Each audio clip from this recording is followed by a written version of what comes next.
Selamat datang di Deep Dive kita. Kali ini kita coba lihat lebih dalam sebuah renungan singkat yang Anda bagikan ya. Fokusnya menarik banget ke satu ayat kuat dari kitab Amsal. Amsal ya, kitab kebijaksanaan. Betul, pasal 28 ayat 13. Ayat ini langsung kasih kita pilihan yang tajam gitu. Menyembunyikan pelanggaran kita atau ya mengakuinya.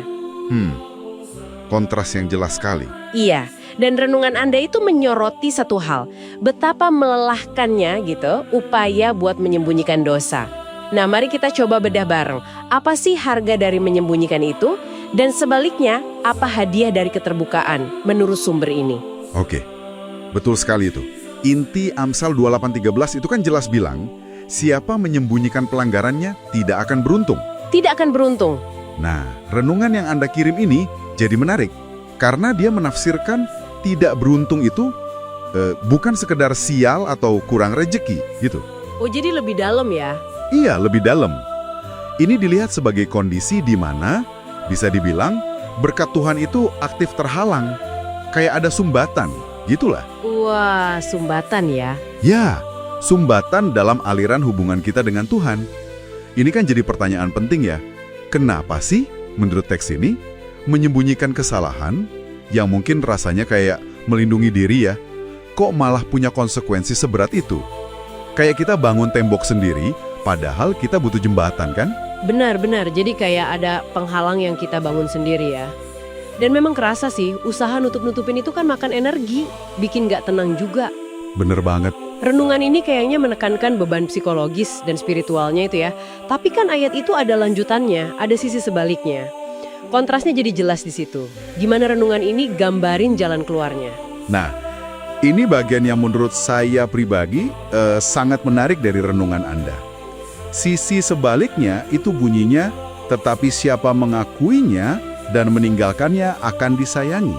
Akan disayangi? Jadi, tindakan mengakui dosa atau pelanggaran sesuatu yang seringkali kita hindari lah ya, karena malu, takut dihakimi, atau nggak mau kelihatan lemah, justru oleh teks ini dan renungan Anda, itu dibingkai sebagai semacam kunci pembuka. Kunci ya? Kunci untuk apa nih? Bukan kunci menuju hukuman loh. Bukan kunci sambuti. Tapi kunci menuju kasih sayang Tuhan. Ini penting banget. Pengakuan dilihat bukan sebagai titik akhir yang bikin malu, tapi sebagai, yaitu tadi, langkah awal yang krusial. Langkah awal, saya suka penekanan itu.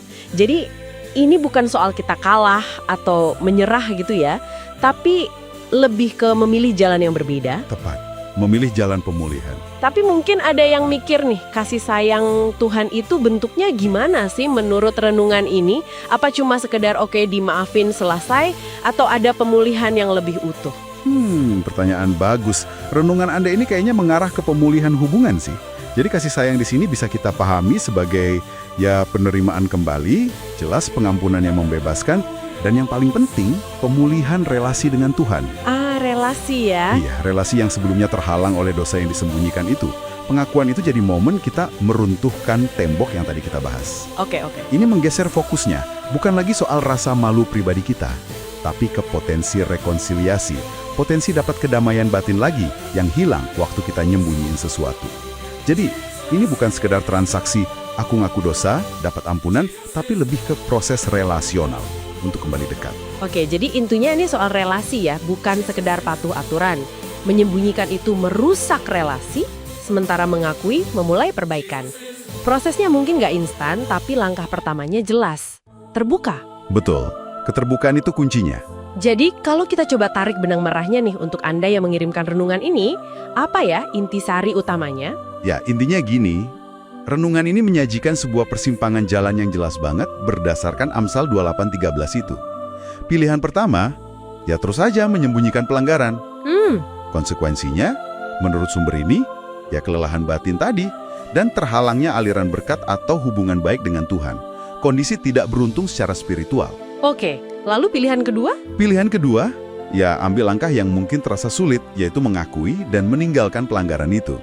Konsekuensinya, terbukanya pintu menuju kasih sayang, pengampunan, dan dimulainya proses pemulihan hubungan. Pilihan antara beban tersembunyi atau langkah berani menuju pemulihan. Cukup jelas ya pesannya? Sangat jelas. Dan mungkin sebagai pemikiran penutup nih, untuk Anda renungkan lebih lanjut. Jika renungan ini begitu menekankan kalau pengakuan itu adalah langkah pertama yang vital untuk pemulihan, Ya. coba Anda pikirkan deh, kira-kira apa ya langkah selanjutnya yang mungkin diperlukan setelah pengakuan itu terjadi?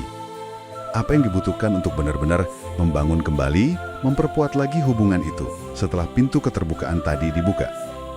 Menarik. Nah, itu mungkin sesuatu yang menarik untuk Anda eksplorasi sendiri lebih jauh.